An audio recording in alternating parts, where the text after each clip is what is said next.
Muy buenos días, bienvenidos a nuestro tiempo devocional Tu Palabra para encontrar el camino. Hoy es 5 de mayo del 2026.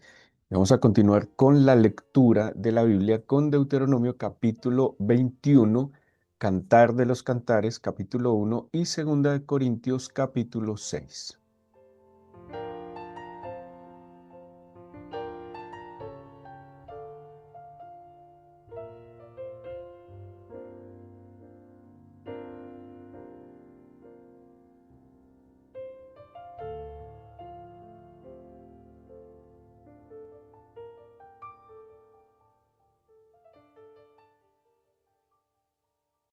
Pero antes de entrar a mirar el libro de Cantar de los Cantares, quisiera, a la luz de la lectura que nos presenta Deuteronomio capítulo 21, mirar un detalle, eh, pues que es importante tenerlo presente y para tener la mejor comprensión de la Biblia.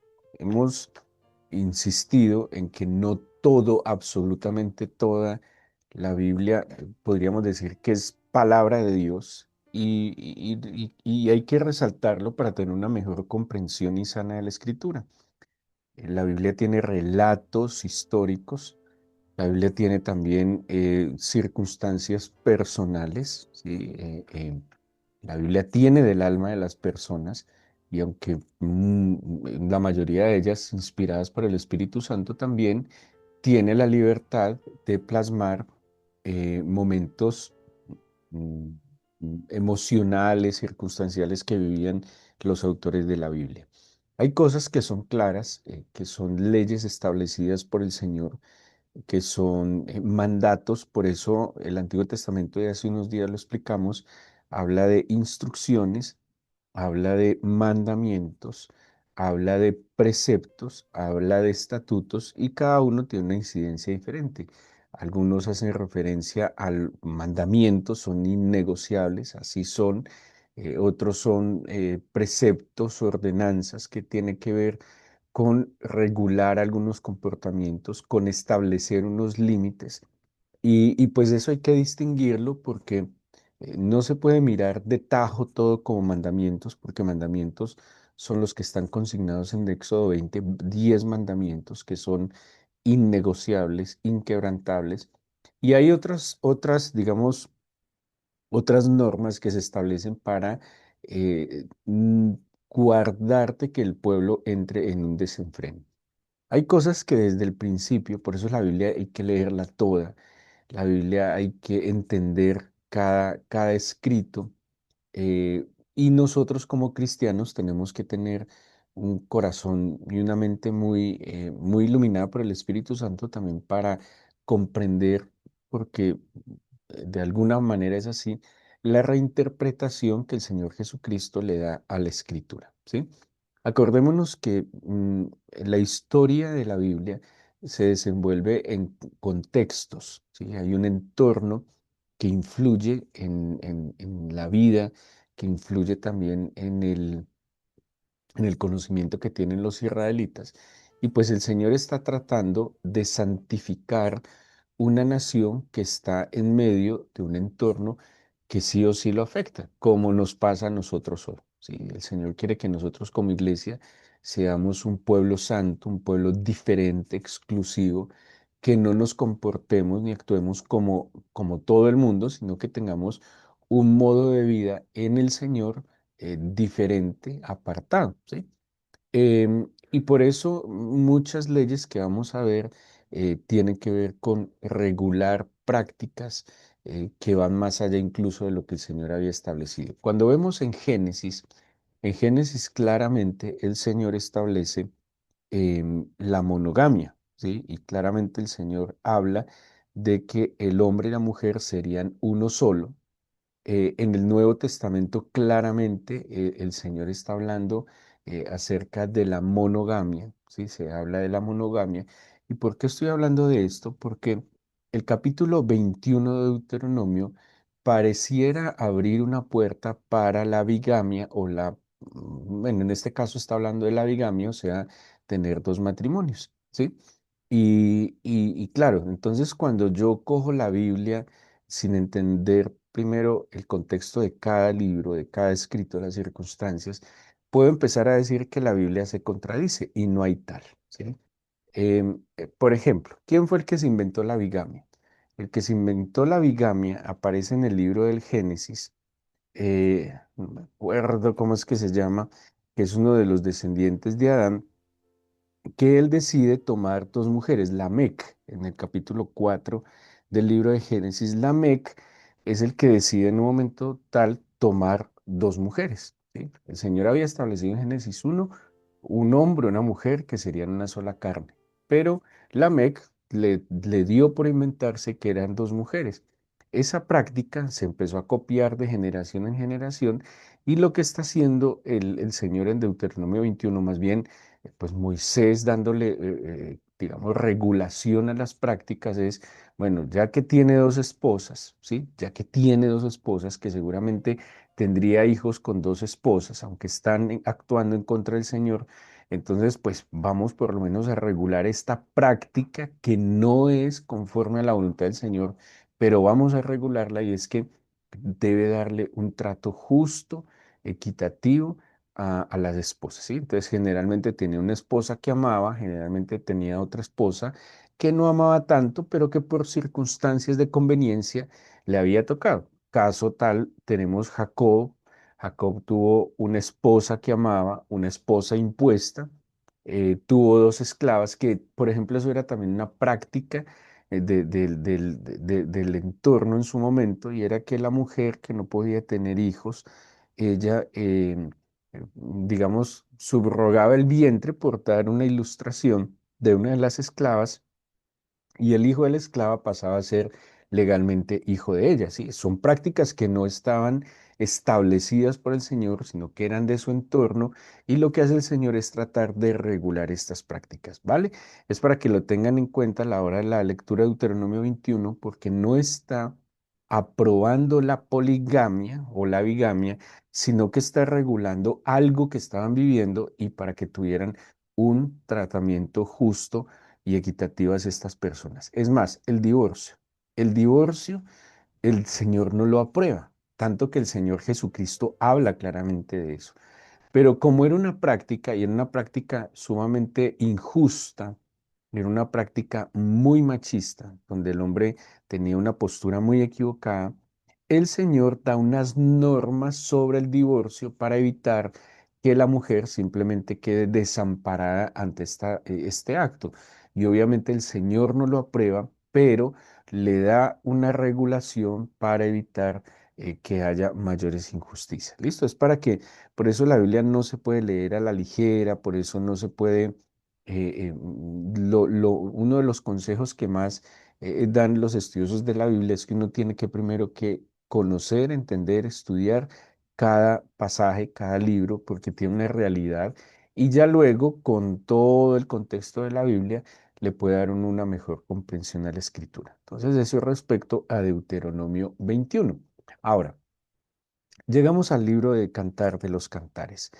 Cantar de los Cantares, esa es el mismo título de los Cantares, es una expresión muy particular de la poesía hebrea. Ellos dicen, por ejemplo, soñar sueños, recorrer caminos, sí, ellos hacen como una especie de redundancia, pero lo que quieren mostrar es la importancia de este libro. El Cantar de los Cantares, Shir HaShirim, ¿sí? Como el gran cántico, el sublime cántico. Este es el jefe de los cánticos, por decirlo de alguna manera. Y es un libro muy particular que pues en su momento tuvo muchas discusiones para ser incluido en el canon bíblico por el contenido, porque es un contenido aparentemente poco teológico, y es más bien como un poema erótico, ¿sí? Y en la primera lectura, obviamente muy bien tratado, de una manera muy decente, muy, digamos, de mucha altura la manera como se expresa el amor en este libro. Se le atribuye a Salomón, de hecho, el versículo 1, y ojalá me puedan acompañar en la lectura, el capítulo 1, versículo 1 dice, Cantar de los Cantares, el cual es de Salomón. O sea, este gran cántico es atribuido a Salomón. Y si Eclesiastés se le atribuye a Salomón en sus últimos años, cuando ya había vivido todos sus excesos, cuando había llegado a la vejez, los estudiosos creen por la forma como está escrita también, el contenido, lo que cuenta, cómo lo cuenta, que posiblemente este libro es escrito en el principio de su reinado, ¿sí? Por la experiencia misma que está contando. El Primera de Reyes 4:32, de hecho, dice, habla de la composición poética de Salomón y dice, Primera de Reyes 4:32, y compuso 3.000 proverbios y sus cantares fueron 1.005, ¿sí? Está hablando de Salomón, está hablando de la sabiduría de Salomón, dice por ejemplo desde el versículo 30 del 1 de Reyes 4, era mayor la sabiduría de Salomón que la de todos los orientales y que toda la sabiduría de los egipcios. Aún fue más sabio que todos los hombres, más que Etán, Ezraíta y que Emán, Calcol y Darda, hijos de Maol, y fue conocido entre todas las naciones de alrededor y compuso 3.000 proverbios y sus cantares fueron 5.000. O sea, de los 5.000, 5 cantares que compone Salomón, aquí tenemos el más grande de todos los cánticos, ¿sí? El más importante de todos los cánticos. Entonces, este Cantar de los Cantares, viéndolo de a primera vista, pues obviamente es un libro un poco pues, complejo, diferente a lo que se esperaría en un libro sagrado, pero obviamente en coherencia a lo que el Señor ha establecido como la relación más importante de los seres humanos, como es el matrimonio, ¿sí? No hay una relación de mayor cercanía planteada en la Escritura como el matrimonio. No dice, por ejemplo, que la mamá y el hijo son uno solo, siendo que están unidos en un cuerpo. El niño creciendo en el vientre de su madre no dice que el hijo y la mamá son uno solo, pero sí dice que el esposo y la esposa son uno solo, ¿sí? Mostrando que no hay una relación, una unión más profunda que la del matrimonio. Y este libro respalda perfectamente esto que nos está diciendo la escritura. Vamos a leer un poco para que entendamos de qué se trata y algunos asuntos. Bueno, ¿por qué también se piensa que este libro es escrito en los primeros días de Salomón? Acordémonos que Salomón tristemente se desenfrenó en este tema romántico y habla la misma Biblia que Salomón equivocadamente terminó teniendo 700 esposas, si no me equivoco, y 300 concubinas, en total 1.000 mujeres, las cuales terminaron desviando su corazón hacia sus dioses. Pero al principio Salomón, ahora, también hay otra cosa. Esta práctica de la bigamia y la poligamia, no aprobada por el Señor, no permitida por el Señor, pero regulada para que no hubiese trato injusto hacia las mujeres, eh, los reyes sí que practicaban esto. De nuevo, por eso es tan delicado y yo insisto, no todo lo que está en la Biblia es palabra de Dios, porque entonces malinterpretando la escritura, aprobarían la poligamia o la bigamia. Y no hay tal, ¿listo? No hay tal.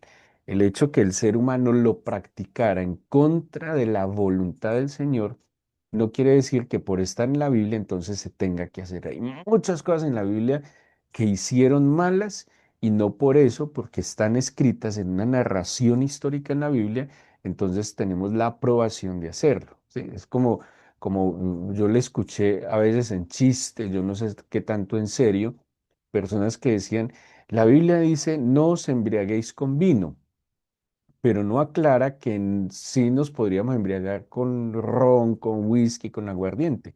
Es un mal chiste y no se refiere a eso y efectivamente, pues en aquel entonces ni existía ni la cerveza, ni el whisky, ni el ron, ni el aguardiente, ni el tequila, ni nada de estas cosas. Entonces hay que ser muy sabios y ahora, quien quiere leer la Biblia y estudiarla para obedecerla, pues tendrá también claridad y discernimiento por el Espíritu para entenderla, ¿sí? Pero es muy importante Esto porque la Biblia, tristemente, también la utiliza el enemigo para influir, para pecar. Lo vemos cuando tentó al Señor Jesús cuando estaba en el desierto. ¿Sí? Entonces, por eso hay que ser muy temerosos, muy cuidadosos con la lectura, el estudio, con la meditación de la Escritura. Volviendo al Cantar de los Cantares, em, parece que al principio, bueno, la primera esposa registrada en la Biblia de Salomón, hablando de lo que está escrito en la Biblia, fue la hija de Faraón en un acuerdo, ¿sí? Era una práctica de los reyes, estos matrimonios arreglados a conveniencia. Implicaba también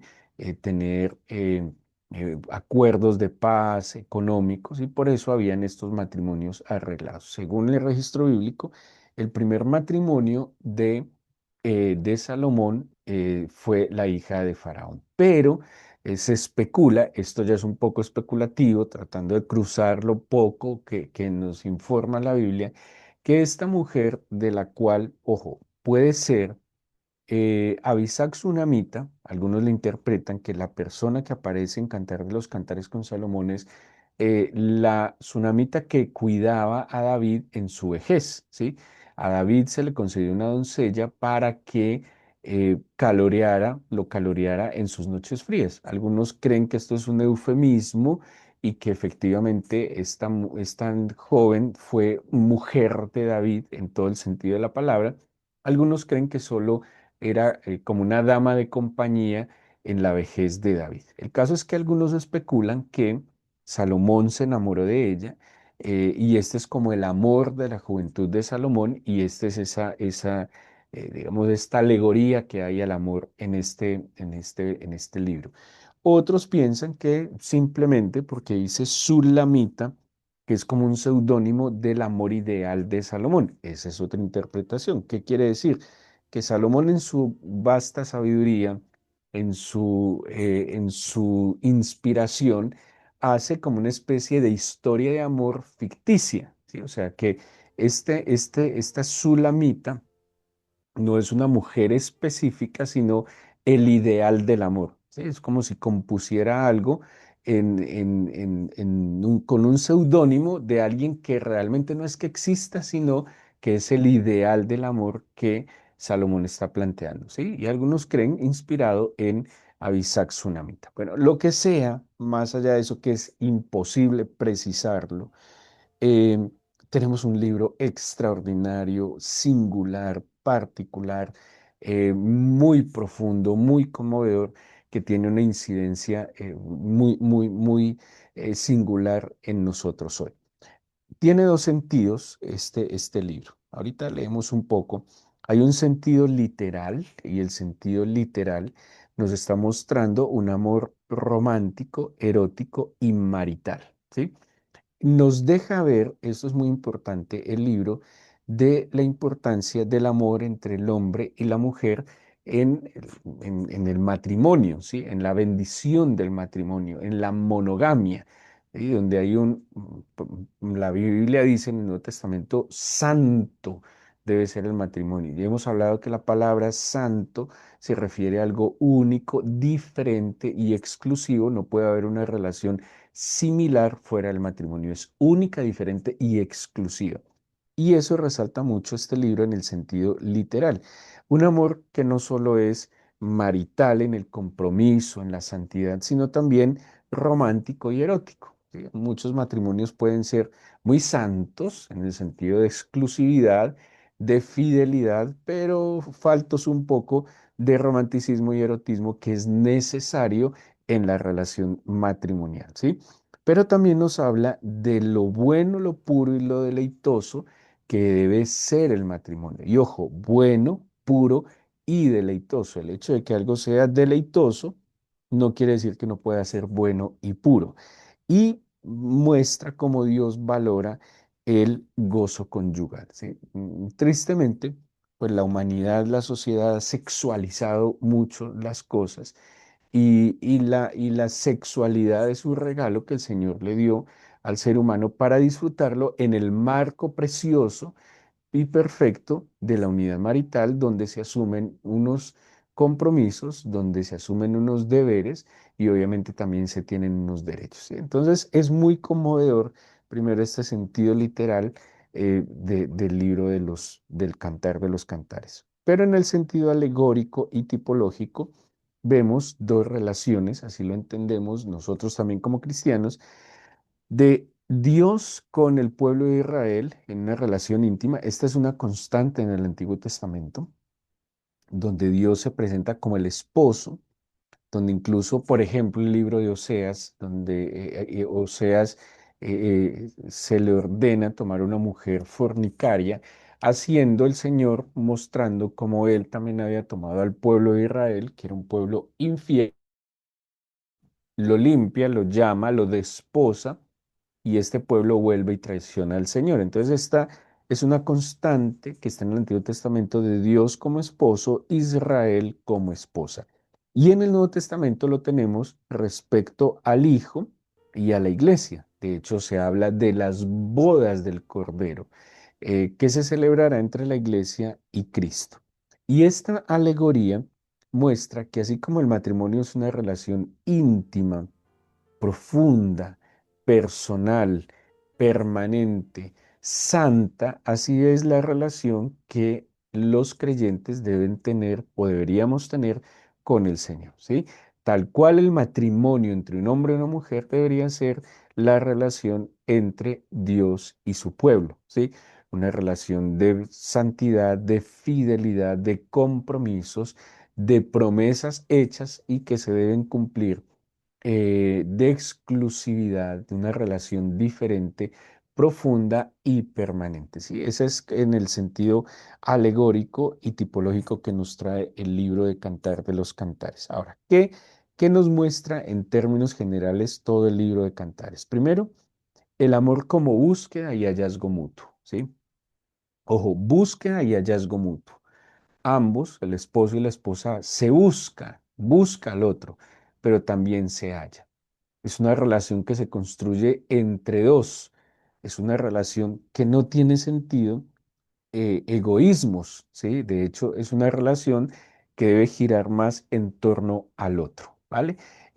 Porque yo estoy puesto para bendecir, complacer, amar al otro, ¿sí? Y la reciprocidad es que el otro, pues, está pensando de la misma manera. Entonces, el amor como búsqueda y encuentro o hallazgo mutuos. Segundo, la belleza y el valor que se tiene en el matrimonio más allá de lo físico. Cuando habla de la Sulamita, dice que ella es morena. eh, por eso se cree que venía de Sunem, que era como una región donde las personas eran de tez oscura. Entonces muestra cómo hay unas imperfecciones físicas, ¿sí? No solo de ella, en su color de piel, así lo veían, sino de ciertas cosas que no son ideales, ¿sí? De hecho, en las descripciones físicas hay unas comparaciones un poco particulares. Alguien una vez se puso a armar a la mujer y al hombre que se describen en cantares pues, parece un monstruo usando las alegorías que se hacen.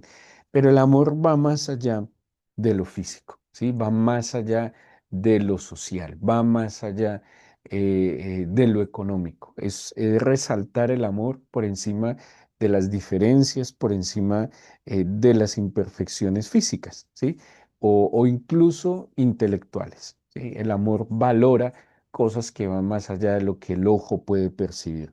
La fidelidad y la exclusividad, como les mencioné, y el matrimonio como la imagen del pacto entre Dios y la humanidad, ¿sí? La Biblia habla de pactos. El matrimonio es un pacto que se hace delante de Dios, delante de los hombres, para cumplir, ¿sí? Y todo esto resalta un poco el libro de Cantar de los Cantares. Vamos a leer un par de versículos antes de que oremos para que veamos de qué se trata. Dice, oh, si él me besara con besos de su boca, está hablando la esposa, porque mejores son tus amores que el vino, es una comparación de deleite. El vino es un, digamos, un producto que genera alegría, gozo, deleite. Dice, pero tus amores, tus besos, tus amores, perdón, son mejores que el vino. A más del olor de tus suaves ungüentos, tu nombre es como ungüento derramado. ¿Sí ven que es muy romántico? que es un trato, uso unas comparaciones que resaltan las cualidades del otro. Por eso las doncellas te aman. Atráeme en pos de ti, correremos. El rey me ha metido en sus cámaras. Nos gozaremos y alegraremos en ti. Nos acordaremos de tus amores más que del vino. Con razón te aman. Morena soy, oh hijas de Jerusalén, pero codiciable, como las tiendas de Cedar, como las cortinas de Salomón. No reparéis en que soy morena, porque el sol me miró. Los hijos de mi madre se airaron contra mí, me pusieron a guardar las viñas, y mi viña que era mía no guardé. Hazme saber, oh tú, a quien ama mi alma, dónde apacientas, dónde cesteas al mediodía, pues, ¿por qué habría de estar yo errante junto a los rebaños de tus compañeros? Si tú no lo sabes, contesta el esposo, hermosa entre las mujeres, ve, sigue la huella del rebaño y apacienta tus cabritas junto a las cabañas de los pastores. Bueno, aquí hay unos versículos que se prestan para interpretaciones extraordinarias, ¿sí? Eh, por ejemplo, el versículo 6: me pusieron a guardar las viñas y mi viña que era mía no guardé. Esto es darle prioridad al matrimonio, ¿sí?